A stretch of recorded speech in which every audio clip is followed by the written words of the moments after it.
I got a question from a listener named Katie I want to address that talks about or asks about shame and anger and how to deal with these things in a polyvagal informed way. Hi, I'm Justin Sunseri.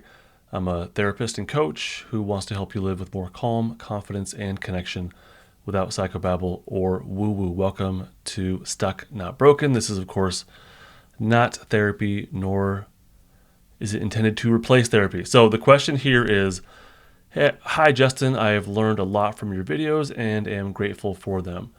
I'm not in a group or workshop, so I hope you will feel free to ignore this question out of the blue from a stranger. I got you, Katie. This is a great question. I'm actually looking forward to addressing this one. People in the academy do get priority responses, but this is a really good question. I do read my YouTube comments looking for good questions to address, so thank you for submitting this, Katie. Although Katie sent this through email, which is actually even better because I don't like going onto YouTube or social media whatsoever. So email is probably the best way to send me a question. Actually, even better way to send it would be if you're a free member of the Academy, you can direct message me. That's a good way to send a question also. Anyway, Katie asks, my question, is it possible to pendulate between dorsal vagal and sympathetic states? So let's pause here and address this. I want to address it to make sure we know what we're talking about here. Dorsal vagal, we'll talk about this in very cartoony, one-dimensional terms. Dorsal vagal corresponds with shutdown.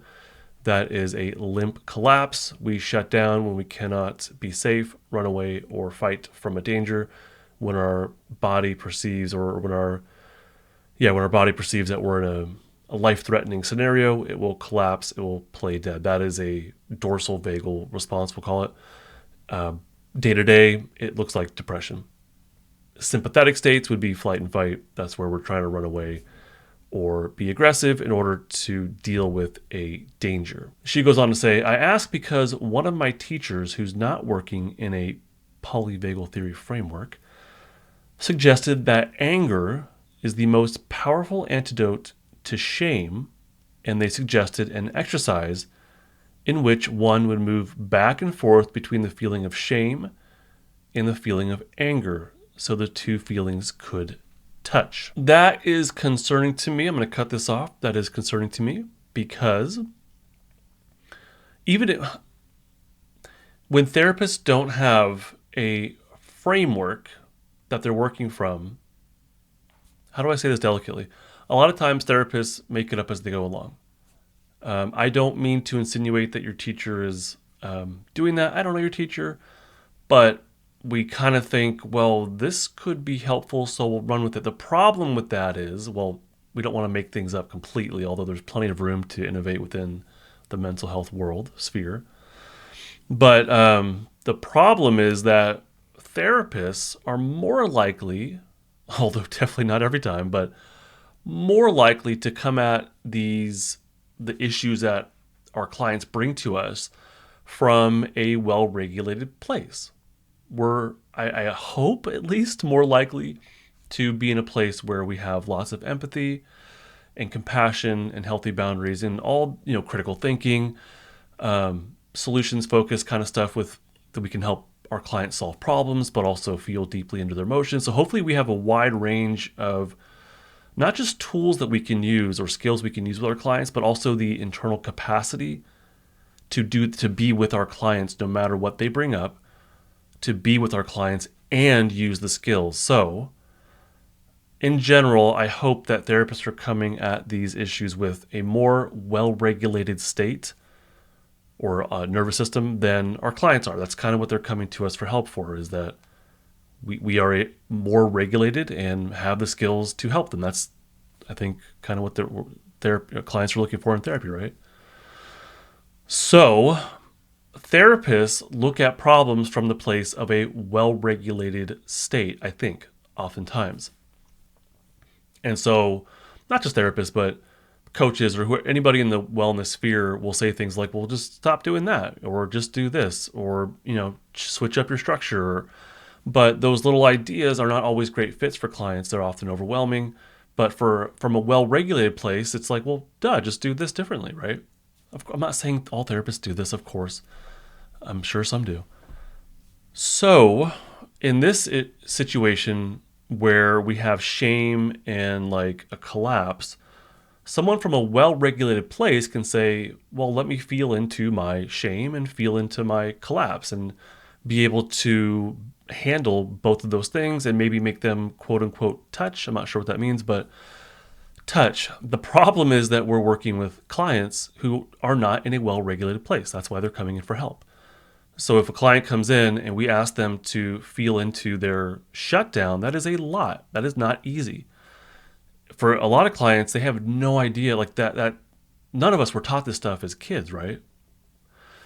So, and many of us, I think the majority of the world is lacking effective, well, lacking good enough, I don't know, I'm not sure how to say this, but there's definitely a degree of co-regulation that we probably all are missing out on, and therefore a degree of self-regulation from all kinds of top-down structures and family and culture and all kinds of stuff, traumas, the incidents, all kinds of stuff that challenge our ability to self-regulate.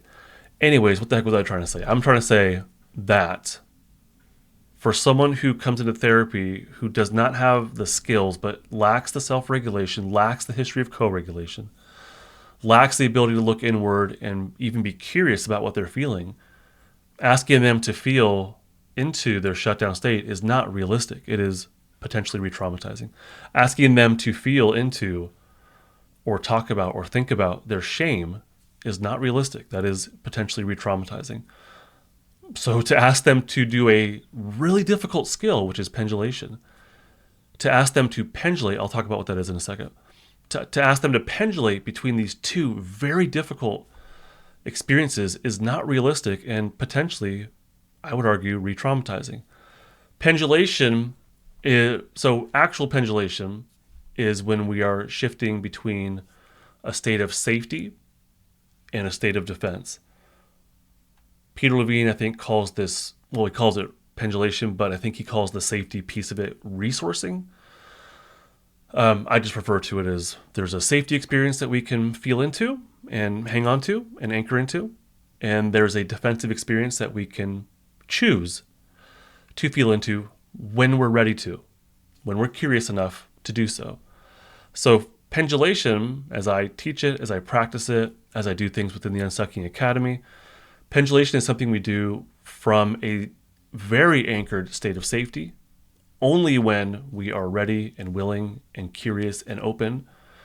And then we go into the defensive activation, and that could be stuck defensive activation, but that might be the most difficult. The way I teach it is we feel into whatever the most present moment defensive activation is. So if someone feels a little bit anxious about practicing the skill of pendulation, well, voila, that is the feeling that we're going to feel into, is anxious or antsy or nervous. Rather than pushing through that into shame or into shutdown, no, we got to probably practice with just feeling antsy about the whole thing in the first place. And if you can handle that, then we can kind of move forward slowly. So asking someone to do shame or to feel into shame and shutdown and to pendulate between the two of those without first having the anchoring and safety is not realistic. I don't think it's a good idea. For someone who's well regulated and can tolerate that level of activation, sure, maybe. For a therapy client, for someone who is in a dysregulated, traumatized state, I don't think it's a good idea whatsoever, personally. Katie goes on to say, we were supposed to start with anger and then call up shame. So I'm going to pause here. There's a difference between anger and empowerment. Some people might call that healthy anger, which is fine. I call it empowerment. When we're angry, no, we're not going to be curious about how our anger is. We're not going to be curious about our shame. We're not going to have self-compassion to pendulate between these two things. We're not even going to be curious about how much safety we have or are lacking in that moment. So if we're just angry, then no, that's not especially helpful. But if we have an anchoring and safety first and then welcome some anger and combine, maybe that's what touch means. If we allow the safety and anger to, if we pendulate between the two of those and allow those two things to combine or merge, or it's a self-regulation process. They kind of will do their own thing once you're anchored in safety enough and you're curious enough and present moment enough, then you'll see these two things sort of merge together in a sense. But once we have an anchoring in safety and allow anger or fight activation and pendulate between the two of them, then that will turn into empowerment. So it's kind of like anger, but it's really not. It's activated, maybe with a bit of fight activation, but very anchored in safety. So from this state, we can have healthy boundaries. We can say no, and stick to it. We can have clear and positive expectations for ourselves and others, all that kind of healthy boundary stuff. But from empowerment, speaking up for yourself, so from empowerment, sure, we might be able to go into shame. We might be able to allow some of that. But the integral necessary piece is the safety activation, which then combines with anger, which then turns into empowerment, which then maybe opens up the potential for looking at shame if that person wants to. So I cut Katie off mid-sentence. She says, we were supposed to start with anger, then call upon shame, then go back and forth, back to anger, and so forth. I think that is, me interjecting here again, that's a lot to ask from someone who is not self-regulated, well-regulated, maybe cannot even accept co-regulation. That's a lot to ask. For therapy students in class, maybe you can handle that, but that's a lot. Katie says, I have been trying unsuccessfully to do this exercise and am wondering how to explain what might not be working for me in terms of the autonomic nervous system. I can call upon anger, but moving from that into shame feels like such a downregulation that I can't hang on to any of the anger while in a shame state. Yeah, Katie, that's a lot to ask. I think anyone would have a hard time with this, and it's not because they're broken or defective. It's a lot. It's a tall order. That's a lot to ask. So as far as the autonomic nervous system, if someone's able to welcome sympathetic flight fight easier, then either they have a strong anchoring in safety and can now allow some of that, which is great and shows a lot of self-regulation, or they have lingering flight fight activation that they can easily call upon, and okay. So that they might exist in more safety or flight fight activation, and then calling upon shutdown might be a challenge. Or this could be someone that maybe does have someone who easily goes into shutdown, but has enough safety to where the shutdown is contained. And then when they try to feel into flight and fight, well, that safety state is not super strong, and so they can do that, but then can't maintain it because the safety state's inactive or not strong enough. And so trying to go into shutdown is really just more of a dorsal collapse at that point, and cannot hang on to safety, cannot hang on to flight and fight. I'm doing the best I can to frame this in autonomic nervous system terms, but this is really not a technique I would use personally. So it's hard to generally approach what could be happening within someone, but there's a couple possibilities, I think. Katie says, you talk about pendulating between autonomic states sometimes, but I think usually it's between safety and something else. Yeah, exactly, Katie. If you're willing to help me reframe the trouble I'm having with this exercise in polyvagal terms, I'd be grateful. Or is there a more polyvagal-informed version of working specifically with anger and shame that you might suggest? I think I kind of laid it out. When it comes to the polyvagal-informed aspect of it, it's the safety state. We have to have the safety state active enough, and then tiptoe into the fight activation or the shame, which probably has a lot of dorsal activation to it.